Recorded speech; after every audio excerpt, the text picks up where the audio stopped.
하나님이여 나를 판단하시되 경건하지 아니한 나라에 대하여 내 송사를 변호하시며 반사하고 불의한 자에게서 나를 건지소서.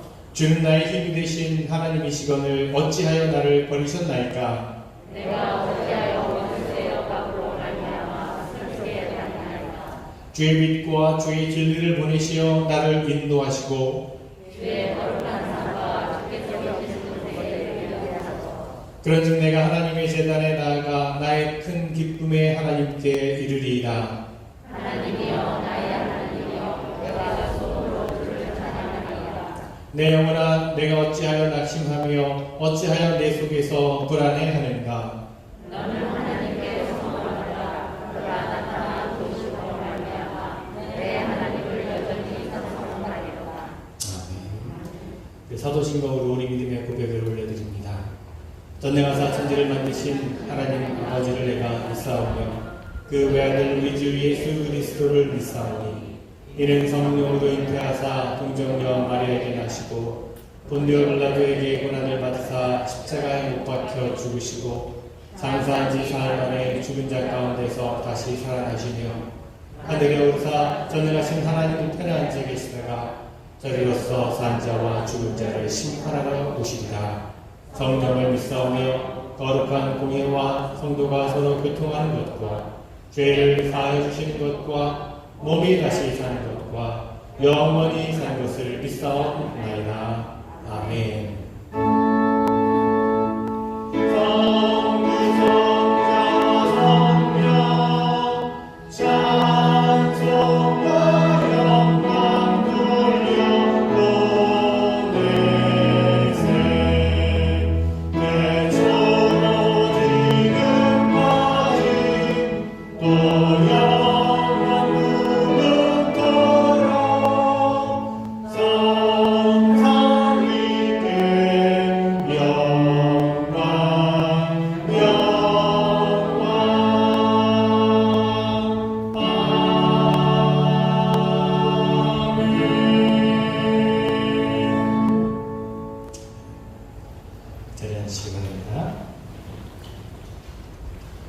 오늘도 거룩하고 복된 주님의 날에 또 이 예배 자리 가운데 나오신 여러분 한 분 한 분을 주님의 이름으로 축복하고 또 환영하고 또 사랑합니다.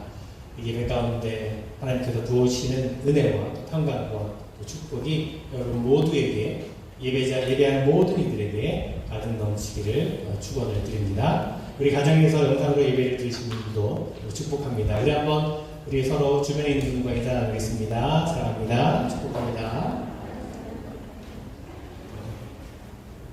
감사합니다. 교회 소식을 나누도록 하겠습니다. 우리 예배 가이드라인 여러분 계속해서 또 지켜주시면서 예배를 드리고 계신 줄 압니다. 하와이도 확진자들이 또 늘어나고 미전국적으로도 확진자가 계속 증가하고 있는 상황인데요. 여러분 더 주의해 주시고 또 우리가 서로를 배려하면서 조심할 필요가 있을 것 같습니다. 다른 특별한 예배에 대한 가이드라인이나 또 지침들은 아직 변경된 것이 없지만 여러분 조금 더 인내해 주시고 또 따라가 주시기를 부탁을 드리겠습니다.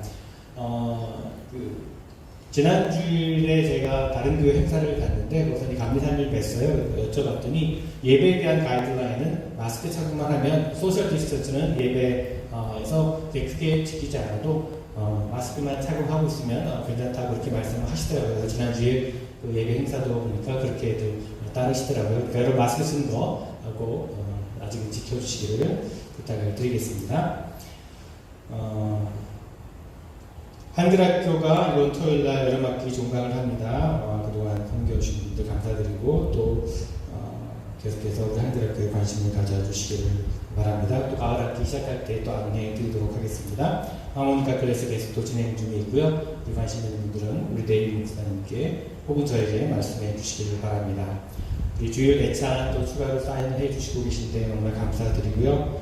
우리 계속 협력해 주시기를 부탁을 드리겠습니다.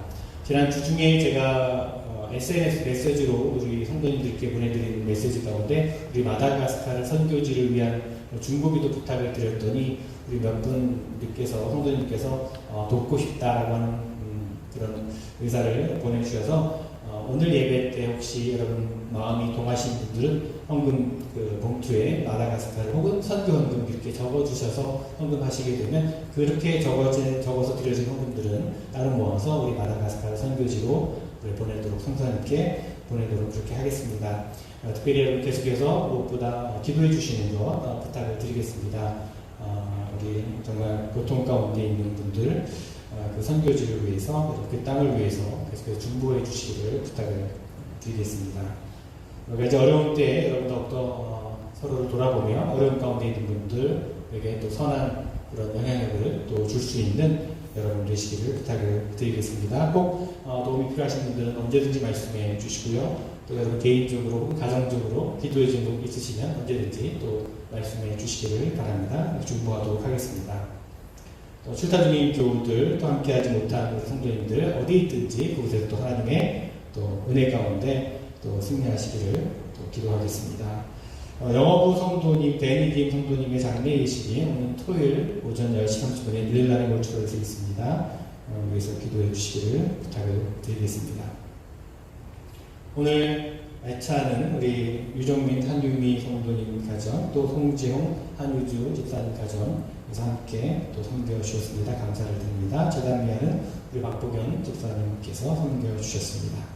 감사를 드립니다. 이 시간 기도하실 때 손길재 집사님께서 대표 기도 인도해 주시겠습니다.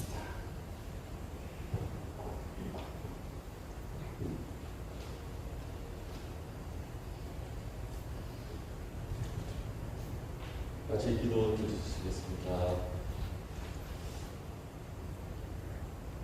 언제나 우리를 지켜주시는 자비로우신 하나님, 우리가 아직 죄인 되었을 때 우리를 위하여 아들을 보내주시사 십자가에 죽게 하심으로 우리를 얼마나 사랑하시는지 몸소 확증하신 하나님 아버지, 감사와 찬양을 드리오니 이 시간 저희의 예배를 받아 주옵소서. 지속되는 코로나로 우리의 생활이 제한되어 저희의 마음이 힘들고 불안하지만 외로이 홀로 남아 마음이 무너지지 않게 하여 주옵소서.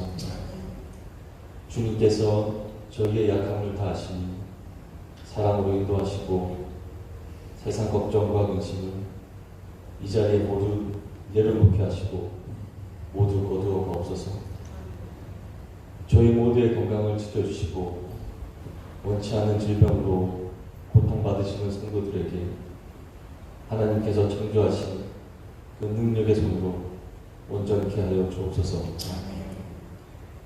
올리브부의 성도님 한 분 한 분을 위해 기도해 주시고 주님의 위로를 저희에게 손수 보여주시는 김배성 목사님과 함께 하셔서 성령으로 충만케 하시고 영육간에 강건케 하셔서 지치지 않게 하여 주옵소서. 그 말씀의 은혜로 저희 모두가 한 주를 더욱 힘차게 살아가게 하옵소서. 이 모든 말씀 사랑이 많으신 예수 그리스도인으로 기도드립니다. 아멘.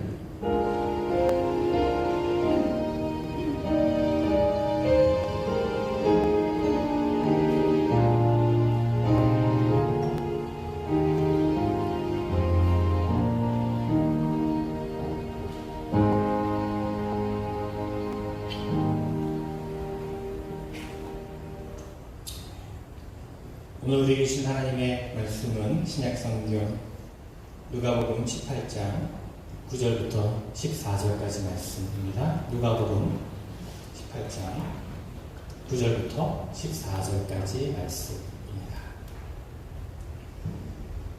하나님의 말씀을 읽겠습니다.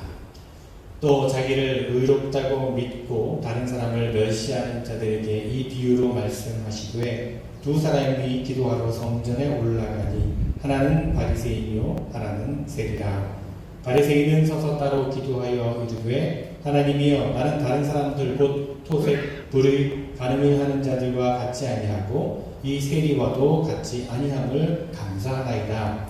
나는 일에 2번씩 금식하고 또 소득의 11조를 드리나이다 하고 세리는 멀리 서서 감히 눈을 들어 하늘을 쳐다보지도 못하고 다만 가슴을 치며 이르되 하나님이여 불쌍히 여기소서 나는 죄인으로소이다 하였느니라.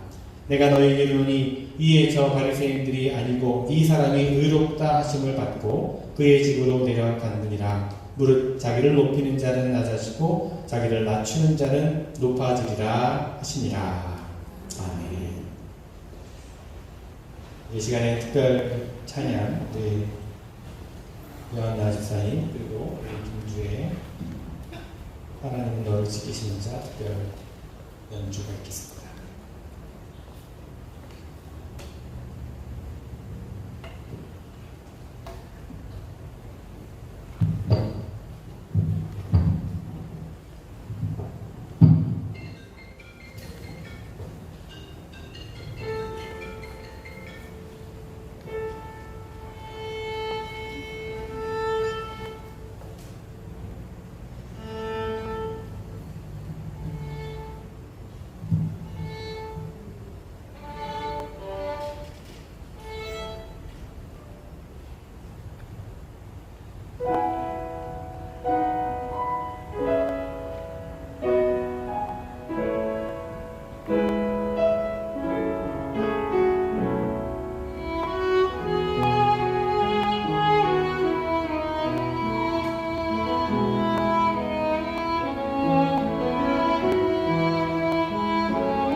인생 참 기쁘고 감사해요. 그렇죠? 네, 그래서 이런 선율을 통해서 하나님께 영광을 돌린다는 것이 얼마나 또 복된 일인지 다시 한번 또 고백하게 됩니다. 우리 하나님은 너를 지키시는 자, 우리가 어떤 형편과 상황 가운데서도 우리의 눈을 들어 하나님을 바라볼 때 우리를 지켜주시는, 우리를 붙들어주시고 우리를 동행하시는 하나님을 바라봄으로 새 힘을 얻을 수 있게 되는 고백합니다. 그런 여러분들 또한 되시기를 바랍니다. 다시 한번 귀한 찬양 감사를 드립니다. 요즘 여기저기서 마음 무거운 소식들을 좀 듣게 됩니다. 지난 한 주간 동안에도 성도님들로부터 혹은 멀리 떨어져 계신 지인들로부터 중보기도 요청을 이제 받았습니다. 건강의 문제, 또 경제적인 문제, 혹은 관계에서 오는 어려움들을 이렇게 말씀하시면서 중보기도 요청을 하십니다. 그만큼 삶의 어려움 가운데 직면해 있는 분들이 많이 계시다는 뜻이겠죠. 마음이 가볍지는 않았습니다. 여러분, 우리 삶은 이렇게 다양한 고난과 고통 가운데 너무나 쉽게 노출이 되는 것이 사실입니다. 개인적인 차원에서 뿐만 아니라 우리가 시각을 좀 넓혀보면 세계 곳곳에서 일어나고 있는 크고 작은 그런 아픔과 고통들이 있음을 또한 보게 됩니다. 우리가 지금 이렇게 좋은 환경 가운데 살아가고 있지만 지금도 세상 곳곳에서는 고통과 또 절망 가운데 살아가는 사람들이 있습니다. 제가 얼마 전에 구르카톡으로 중보 요청을 드렸던 것처럼 지구 반대편에 있는 아프리카의 어느 나라에서 일어나는 일들이 정말 그런 어떤 기근과 고통 가운데 있는 사람들의 소식을 듣게 됩니다. 아직도 코로나 바이러스로 인한 팬데믹이 계속되고 있는데 세계 곳곳에서는 자연재난과 또 기근과 혹은 전쟁과 분쟁으로 말미암아 많은 이들이 고통을 겪고 있는 것이 사실입니다. 우리는 그런 일들에 대해서 별로 영향을 받지 않을 수 있겠지만 조금 우리가 시선을 돌려보자면 생존의 위협과 생명의 위기 가운데 놓인 사람들이 참 많이 있다는 것을 깨닫게 됩니다. 그리고 그 고통이 결국에는 우리의 아픔과 고통이 된다는 것을 또 우리는 알게 됩니다. 왜 이렇게 안타깝고 또 고통스러운 일들이 계속해서 우리 가운데에서 일어나는 것일까? 그런 상황 가운데서 우리는 절망하게 되고 좌절하게 될 때가 있습니다. 하나님께서 살아계시다면 왜 이런 어려움들이 우리에게 일어나도록 내버려 두셨는지 때로 우리는 궁금해하기도 합니다. 그러나 그럼에도 불구하고 우리가 계속해서 하나님을 신뢰하고 고통 속에서도 계속해서 하나님의 긍휼하심과 자비하심을 구해야 될 것입니다. 오늘 우리가 읽은 본문의 말씀은 우리가 잘 알고 있는 예수님의 비유의 말씀입니다. 바리새인과 세리의 기도를 비교하여 보여주는 말씀입니다. 보통은 우리가 기도하는 사람의 자세가 어떠해야 되는지에 대한 의미로서 이 비유의 말씀을 이해하게 되는데요. 그래서 저는 오늘 조금 다른 시각에서 좀 생각을 해보고자 합니다. 잘 드러나지는 않지만 오늘 말씀 가운데서 우리는 고통과 고난의 자리에 있는 한 사람을 만나게 된다는 것입니다. 그 사람은 세리입니다. 자, 오늘 본문의 배경을 간단히 좀 살펴보겠습니다. 바리새인과 세리가 기도하러 성전에 올라가는 것을 봅니다. 그들이 기도하러 성전에 올라갔다라고 하는 것은 성전이 언덕 위에 있었기 때문이겠죠. 사도행전에서 우리는요, 유대인들이 성전에 올라가서 하루에 3번, 즉 아침 9시, 정오, 그리고 오후 3시에 기도하는 관습을 가지고 있었다는 것을 우리는 알게 됩니다. 그들은 관례에 따르는 것 이외에도 여러 시간에 개인적으로 기도하기 위해 성전에 올라가기도 했습니다. 오늘 본문 말씀에 보면 바리새인과 세리가 따로 기도하러 성전에 올라간 것을 볼 수가 있습니다. 자, 예수님께서는 이 두 사람의 기도하는 모습을 보고 기도하는 비유의 말씀을 통해서 분명히 우리에게 중요한 것을 가르치시기를 원하셨습니다. 9절 말씀을 보면 자기를 의롭다고 믿고 다른 사람을 멸시하는 자들에게 이 비유로 말씀하시되 라고 말씀하십니다. 여기서 자신이 의롭다고 믿으면서 다른 사람들을 멸시하는 사람이 누굽니까? 바리새인입니다. 당시 역사적인 상황을 보면요, 사람들이 세리보다는 바리새인들을 더 존경하고 또 주목했던 것을 우리는 알 수 있습니다. 어쩌면 당연한 것일지도 모릅니다. 당시 유대인들의 입장에서 보면 비판과 비난을 받아야 될 사람은 바로 세리였습니다. 세리는 동족으로부터 세금을 거두어 들여서 로마 정부에 바치는 일을 했습니다. 당연히 사람들에게는 미움의 대상이었습니다. 그러나 예수님의 관점은 달랐습니다. 예수님은 자신의 죄를 자백하고 하나님의 은혜를 간절히 구하는 이 세리를 불쌍히 여기셨습니다. 긍휼히 여겨주셨습니다. 오히려 예수님께서는 편안한 삶을 정착해서 살면서 마음이 교만해진 바리새인을 책망하셨습니다. 자, 여기서 우리는요, 조금 다른 시각을 가지고 지금 이 세리가 겪고 있는 고통이 어떤 것인지를 한번 생각해 보려고 합니다. 자, 첫째로 이 세리가 겪고 있는 고통은 공동체로부터 버림받는 고통이었다는 것입니다. 오늘 13절 말씀에 이렇게 말씀합니다. 세리는 멀리 서서 감히 눈을 들어 하늘을 쳐다보지도 못하고 다만 가슴을 치며 이르되 하나님이여 불쌍히 여기소서 나는 죄인이로소이다. 자, 여기 보면요, 지금 세리는 멀찍이 서 있던 것을 보게 됩니다. 이 구절에서 멀리 서서라고 하는 말씀은 그가 하나님의 성전의 지성소로부터 멀리 떨어져 있었음을 보여줍니다. 왜 세리는 멀리 떨어져 있었을까요? 왜 세리는 멀찍이 서서 기도하고 있었을까요? 우리가 잘 알다시피 그는 당시 죄인으로 분류되는 집단 가운데 속해 있었습니다.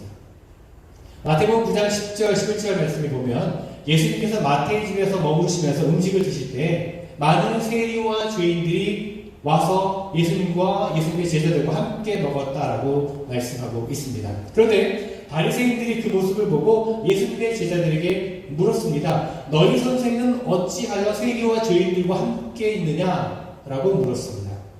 그들에게 있어서, 그들의 시각에 있어서 세리는 상종하기 꺼리는 죄인과 같은 사람들이었습니다.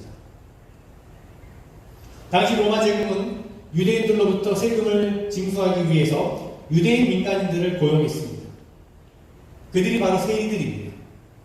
세리들은 종종 필요한 것보다 더 많은 세금을 징수하고 초과분의 이익을 남기기도 했습니다. 자, 그러한 일들로 인하여 세리들은 유대인 공동체의 어떤 미움의 대상, 증오의 대상이 되었다는 것입니다. 이런 이유로 인해서 세리는 자신을 비웃고 자신을 비난하는 사람들이 있는 성전에 가까이 갈 수가 없었던 것입니다. 이것은 세리들에게 있어서 상당히 고통을 주는 문제였습니다. 여러분, 우리가 살아가면서요, 다양한 종류의 고통을 경험하게 됩니다. 아마도 그 가운데서 공동체로부터 소외되는 것, 공동체로부터 배제되는 것, 그래서 혼자 남겨지게 되는 것이 가장 큰 고통일 수 있습니다. 여러분, 공동체에 우리가 일원이 된다라고 하는 것은 하나님께서 우리 삶에 주신 소중한 축복 가운데 하나입니다. 하나님께서는요, 우리에게 공동체의 가장 작은 형태인 가정을 허락하셨습니다. 또한 교회라고 하는 공동체를 우리에게 허락하셨습니다. 교회 안에도 여러 가지 또 작은 공동체들이 있지요. 선교회라든지 속회라든지 성가대라든지 이런 작은 공동체들이 또 있습니다. 이런 공동체에 속해서 공동체 안에서 서로 교제하는 것은요, 하나님께서 우리에게 주신 축복입니다. 사회에서도요, 우리는 직장과 또 사회 집단에 속해 있습니다. 또한 우리는 국가라고 하는 공동체에 속해 있기도 합니다. 그렇습니다. 우리는 이런 공동체 혹은 그룹 혹은 집단에 속해서 그 안에서 배우고 성장하게 되어 있습니다. 소속감도 가지게 되고 그 소속감으로 인해서 안전을 얻게 되기도 합니다. 혹시 여러분 2002년 월드컵 기억하십니까? 벌써 20년 전인데요. 예. 그때 제가 한국에 있었는데 아마 하와이에서도 마찬가지였을 것입니다. 마이크가 나오죠? 예. 모든 사람들이 막 붉은 옷을 입고 거리로 나와서 한 마음으로 한국 대표팀을 응원했습니다. 한국팀이 골을 넣으면 주변에 있는 사람들이 전혀 알지도 못하는 사람들이 서로 부둥켜 안고 함께 기뻐하고 좋아했습니다. 매우 인상적이었습니다. 이것이 소속감입니다. 공동체가 주는 어떤 힘입니다. 여러분 한번 상상해 보십시오. 이렇게 모두가 한 마음으로 함께 응원을 하고 있는데 다른 사람과 함께 응원하지 말라고 하는 소리를 듣는 사람이 있다고 한번 생각해 보시고, 너는 함께 오지 마, 너는 함께 응원하지 마, 너는 저기 따로 있어. 이런 사람이 있다고 생각해 보십시오. 그가 어떻게 느끼겠습니까? 그의 마음이 어떻겠습니까? 아주 실망스럽고 고통스러울 것입니다. 이처럼 공동체의 일원이 되는 것은요, 한 사람의 삶에 있어서 굉장히 중요합니다. 동물의 세계에서도 마찬가지입니다. 공동체에서 배제된 동물은요, 혼자 생존하는데 어려움을 겪거나 곧 다른 동물의 먹이가 됩니다. 따라서 공동체에 속한다는 것은 사람에게나 동물에게나 매우 중요한 의미를 갖는 것입니다. 그래서 시인 엘리엇은요, 이 세상에 혼자서는 살 수 없으며 공기를 들어 마시더라도 우리는 그것을 함께 들이마신다라고 말했습니다. 오늘 말씀에 나오는 세리는요, 그가 유대 공동체로부터 거부당하고 지역사회로부터 배제되었을 때에 그것이 그에게는 매우 큰 고통이었을 것입니다. 그렇습니다. 거절당하는 고통 때문에 그는 기도하러 성전에 올라갔을 때에도 무리와 떨어져서 멀찍이 떨어져서 기도를 했던 것입니다. 여러분, 이 외로운 세리, 멀리 서서 괴로워하며 기도하는 세리의 모습을 한번 여러분 그려보시기 바랍니다. 공감이 되십니까? 거부당하고 배제되고 소외당하는 그 모습을 여러분도 느끼실 수 있습니까? 그렇다면 지금이 바로 주님의 은혜와 긍휼을 경험할 때라는 것을 아실 것입니다. 하나님께서는요, 세리의 외로운 마음을 돌보셨습니다. 간절히 기도하는 세리는 한탄했습니다. 그리고 하나님께서는 간절히 부르짖는 그의 기도를 들으셨습니다. 여러분, 때로 고통의 자리가 하나님을 만날 수 있는 자리가 됩니다. 때로 외로움의 자리가 하나님을 만나게 되는 자리가 됩니다. 우리가 경험하고 있는 고통과 고난이 때로 하나님을 만나는 통로가 된다는 것입니다. 오늘 우리가 읽은 누가복음 18장의 다음 장인 누가복음 19장에 보면요, 또 다른 세리 이야기가 나오죠. 여러분 잘 아시는 누가 있죠? 삭개오에 대한 이야기가 나옵니다. 삭개오도 세리였습니다. 세리 삭개오도 멀리서 주님을 바라보았습니다. 사람들이 모여있는 곳 가까이 갈 수가 없었던 삭개오는요, 예수님을 보고 싶어서 뽕나무에 올라가서 멀찍이서 주님을 바라보았습니다. 구약성경이 요나서 2장 4절 말씀에 요나가 이렇게 고백을 합니다. 나는 주님의 눈앞에서 추방이 되었습니다. 그럼에도 나는 다시 주님의 성전을 바라보겠습니다. 요나는 지금 깊은 물속에 있는 큰 물고기 뱃속에서 주님을 찾고 있습니다.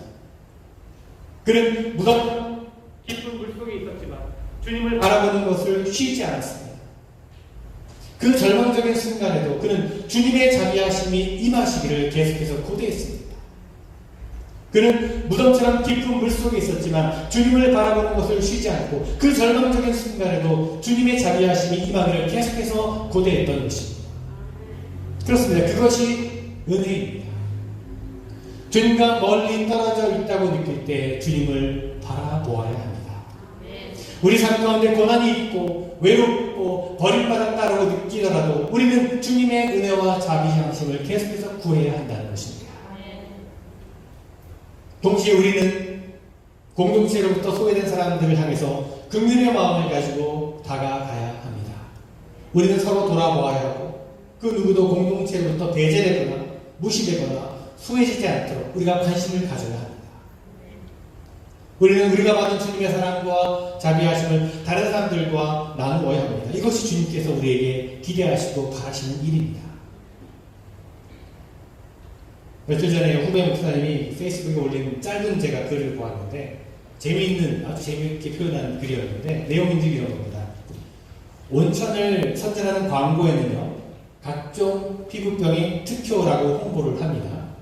근데 막상 온천 입구에 뭐라고 써있냐면 안내문이 써있는데 피부병 환자는 출입 금지라고 되어 있습니다. 자, 그럼 피부병에 걸린 사람은 온천을 오라는 겁니까? 말라는 겁니까? 앞뒤가 맞지 않는 거죠. 겉과 속이 다르다는 것입니다. 이 짧은 그 문구를 보면서 저는 교회들도 마찬가지가 아닌가 그런 생각을 해보았습니다. 교회에서는 아픈 자여, 병든 자여, 죄인들이여 교회로 오라라고 말하면서 정작 아픈 사람들, 병든 사람들, 죄인들이 교회로 오면 환영받지 못하고 꺼려지고 소외시키고 배제하는 그런 모습이 있지 않는가 하는 것입니다. 우리는 그래서는 안 될 것입니다. 우리 올리브교회에서는 누구도 소외되거나 누구도 배제되지 않는 환영받지 못할 사람이 없어야 될 것입니다. 주님의 사랑으로 누구든지 품고 용납할 수 있어야 될 것입니다. 자, 오늘 본문에서 우리는 예수님께서 바리새인을 책망하신 것을 볼 수가 있습니다. 11절 말씀에 이렇게 말씀합니다. 바리새인은 서서 따로 기도하여 이르되 하나님이여 나는 다른 사람들 곧 토색 불의 간음을 하는 자들과 같이 아니하고 이 세리와도 같이 아니함을 감사하나이다. 자, 여기 따로 서서라고 하는 말의 원래 히브리 말에는요, 그 의미가 to himself라는 말입니다. 자기 자신에게라고 하는 뜻입니다. 즉 지금 바리새인은요, 하나님께 기도하는 것처럼 보이지만 사실은 자기 혼자 자기 독백하는 것과 같다는 것입니다. 영국의 성경 주석학자인 매튜 헨리 목사님은요, 오늘 말씀을 주석하면서 이 바리새인의 기도를 speech to God이라고, 하나님께 드리는 연설이라고 표현을 하고 있습니다. 기도가 아니라 연설이라는 겁니다. 연설은 기도가 아닙니다. 기도가 될 수 없습니다. 지금 바리새인은 자신을 다른 사람들과 같지 않다라고 그렇게 말했습니다. 그는 다른 사람들과 자신을 구별하고 있습니다. 그는 공동체에 속해 있었지만 또한 공동체에 소속되기를 원하지 않고 있는 것을 보게 됩니다. 어쩔 수 없이 공동체에서 떨어진 것이 아니라 스스로 공동체와 거리를 두고 있는 바리새인의 모습을 봅니다. 지금 바리새인은 공동체의 문제와 그 어려움을 연민으로 나누지 않고 죄인을 정죄하고 그들에게 거리를 두고 떨어져 있습니다. 이것이 주님께서 바리새인을 책망하시는 이유입니다. 여러분, 우리는 바리새인처럼 문제를 피하고 문제와 거리를 두는 것이 아니라 공동체의 문제와 아픔을 함께 아파하고 공동체의 문제를 함께 해결할 수 있어야 합니다. 얼마 전 신문기사에서 한 기사를 보았습니다. 작은 친절로 인해서 노숙자의 생명을 구한 한 대학생의 이야기였는데요. 이야기가 이렇습니다. 대학생 케이시 피셔라고 하는 학생은 학교에 쉬는 시간에 이제 거리를 걷던 가운데 땅에서 동전을 주는 한 굳은 표정의 남자를 발견하게 됩니다. 호기심에 케이시는 그 남자를 따라서 근처 카페로 들어갔습니다. 그 남자는 손에 1달러밖에 없기 때문에 주문하기를 주저했습니다. 주문할 돈이 충분하지 않다는 것을 알게 된 케이시는 그 남자에게 짧은 인사를 하고는 베이글과 커피 한 잔을 주문해 주었습니다. 그런 다음에 케이시는 그 남자에게 함께 음식을 먹자고 제안을 했습니다. 그러나 그 남자는 그 제안을 거절하고 그녀를 피하려고 했습니다. 케이시는 포기하지 않고 그 남자를 설득해서 함께 테이블에 앉아서 식사를 나누었습니다. 함께 식사하는 동안에 그 남자는 자신의 마음을 열고 자신에 대해서 이야기를 하기 시작했습니다. 그의 이름은 크리스였고 노숙자였습니다. 그의 어머니는 암으로 세상을 떠났고 아버지는 한 번도 얼굴을 본 적이 없다고 했습니다. 이어 그는 노숙자라고 하는 이유로 사람들로부터 차별을 받는 것도 자신의 인생을 망친 그 약물의 심각성에 대해서 이야기를 했습니다. 그리고 그는 어머니가 자랑스러워할 만한 아들이 되고 싶다라고 그렇게 이야기를 했습니다. 크리스의 말을 들으면서 케이시는 그가 참 정직하고 성실한 사람이라고 생각을 했습니다. 시간이 되어서 두 사람이 헤어질 때가 되었는데 크리스는 구겨진 영수증 뒷면에 무엇인가를 적어서 케이시에게 건네주고 감사의 인사와 함께 그 자리를 떠났습니다. 그는 영수증 뒷면에 이렇게 썼습니다. 오늘 자살할 뻔했는데 당신을 만나서 계획이 바뀌었네요. 감사합니다.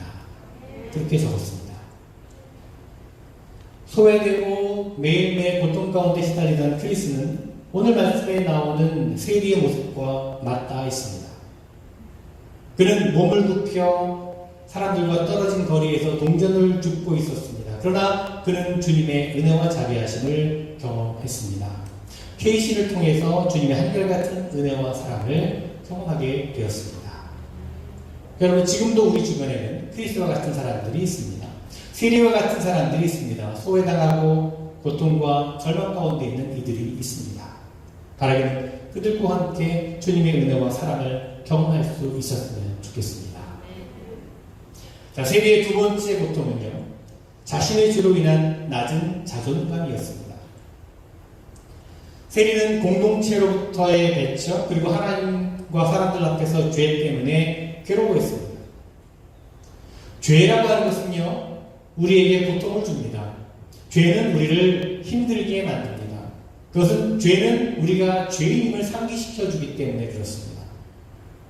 우리가 죄를 인식하지 못한다면 우리는 고통에 얽매이지 않을 수 있겠죠. 세리는 자신의 죄를 알고 또 괴로워했습니다. 그러므로 그는 겸손해졌습니다. 13절 말씀을 보니까 감히 눈을 들어 하늘을 쳐다보지도 못하고 라고 했습니다. 시편 123편 1절에 보면요, 내가 주를 향하여 눈을 들어라고 말씀하고 있습니다. 하늘을 올려다보는 것, 눈을 들어 하늘을 바라보는 것은요, 유대교 기도의 아주 전형적인 모습 가운데 하나입니다. 이런 여러 곳에서 우리가 찾아볼 수가 있습니다. 그러나 세리는 감히 눈을 들지 못했다는 것입니다. 그는 하나님 앞에서 담대하게 기도할 수가 없었습니다. 그는 대신 몸을 낮추었습니다. 그 모습을 보면 세리가 하나님 앞에서 자신이 죄인임을 고백하는 것을 알 수가 있습니다. 이 장면은 바리새인의 모습과는 너무나 대조가 되는 장면입니다. 세리는 하나님 앞에서 자신을 낮추었습니다. 그러나 바리새인은 하나님 앞에서 자신을 높였습니다.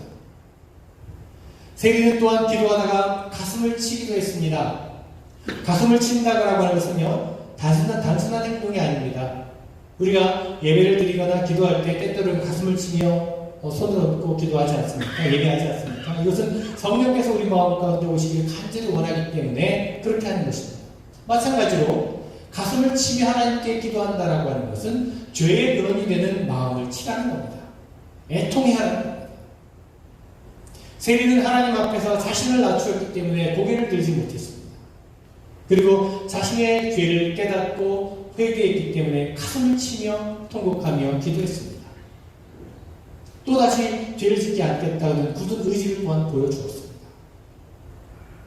세리는 또 하나님이여 불쌍히 여기소서 나는 죄인입니다 라고 말합니다. 그는 하나님께서 자신에게 진노하지 마시기를 간구하고 있습니다. 그는 자신의 죄를 진심으로 고백합니다. 이것은 바리새인의 기도와는 반대되는 것입니다.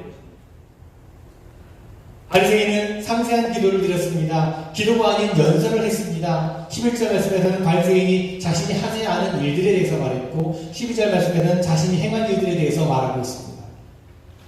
그의 기도는 굉장히 세련돼 보이고 논리적인 기도처럼 보여집니다.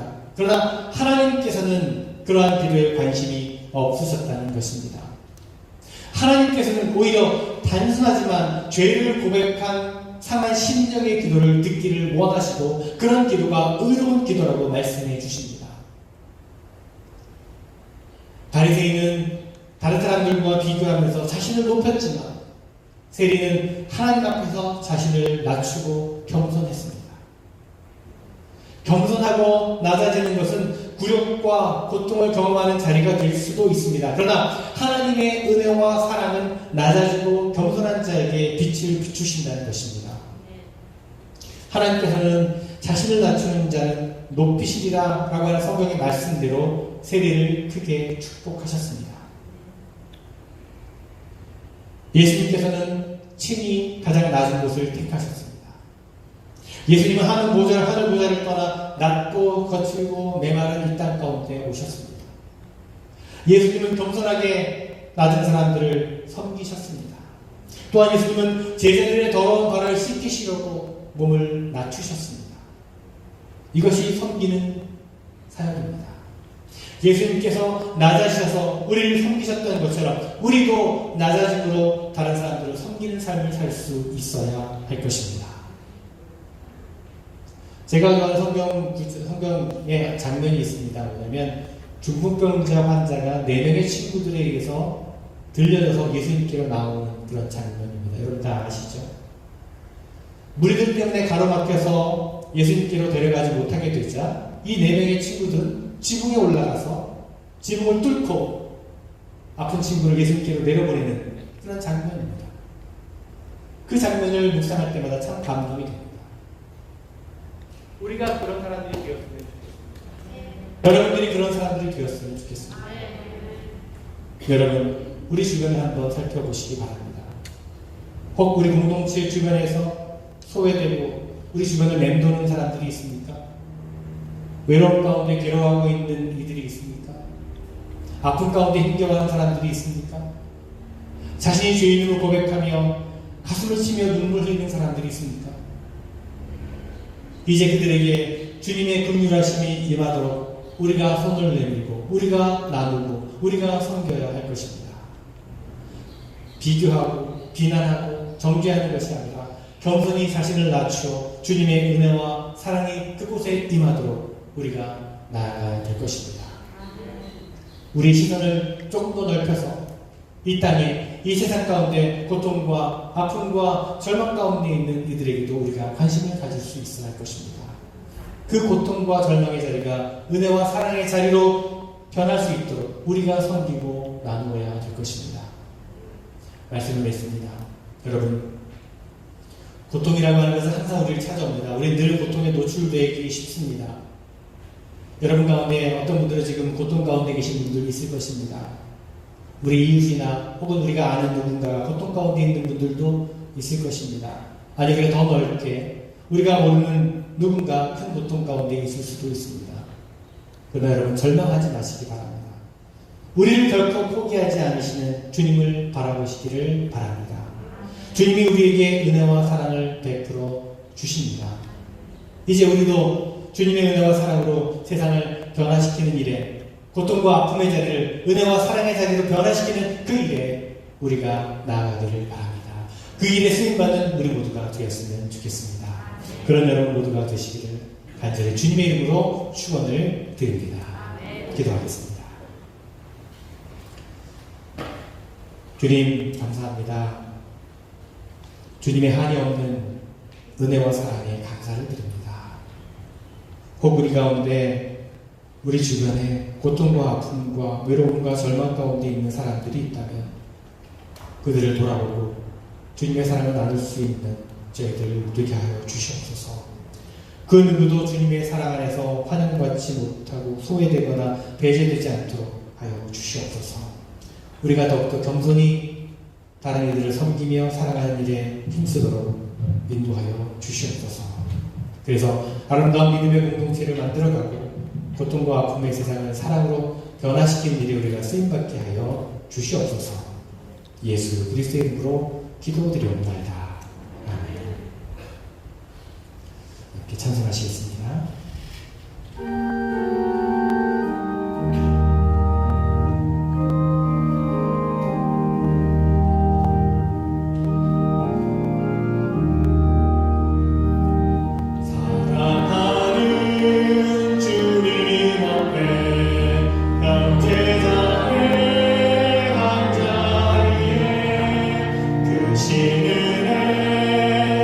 생각하며 즐거운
하나님께서 우리에게 베풀으신 사랑과 은혜를 기억하며 또한 그 사랑을 우리가 함께 나누게 하여 주시옵소서.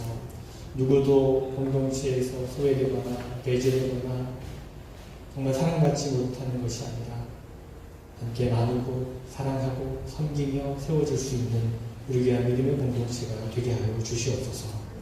우리에게 베푸신 은혜와 사랑을 기억하며 감사의 마음을 담아 이 예물을 드리오니 기뻐 받아 주시옵소서. 삶의 여러 가지 어려운 형편 가운데 또 눈물과 또 아픔 가운데 그럼에도 불구하고 주님을 바라보며 주님의 은혜와 자비하심을 구하며 드리는 예물 있사오니 하나님 기뻐 받으시며 그 삶 가운데 더 이상 아프거나 고통스럽거나 외롭지 않고 눈물을 닦아 주시옵소서. 그 간절한 기도를 들으시고 응답하여 주시옵소서. 모든 드려진 예물이 하나님의 사랑이 필요한 곳에 하나님의 나라와 또한 이 땅의 모든 아픔과 기근과 절망 가운데 모든 이들에게 사용되어지는 예물 되게 하시니 예수 그리스도의 이름으로 기도드리옵나이다. 아멘.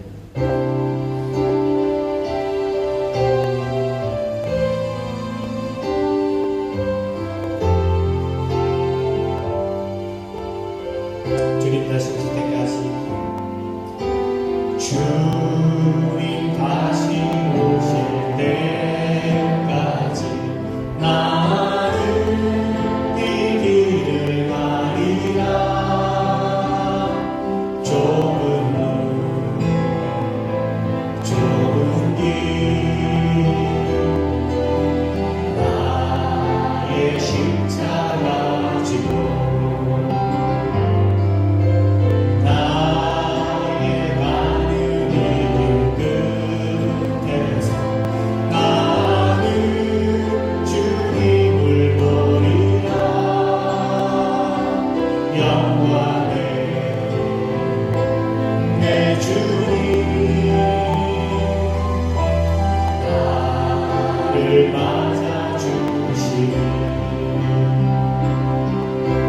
주님 다시 오실 때까지 나는 일어나 달려가리라. 주의 영광 곧 땅 덮을 때 나는 일어나 노래하리. 내 사모하는 주님 온 세상 꾸짖으시라. 내 사모하는 주님 정확하게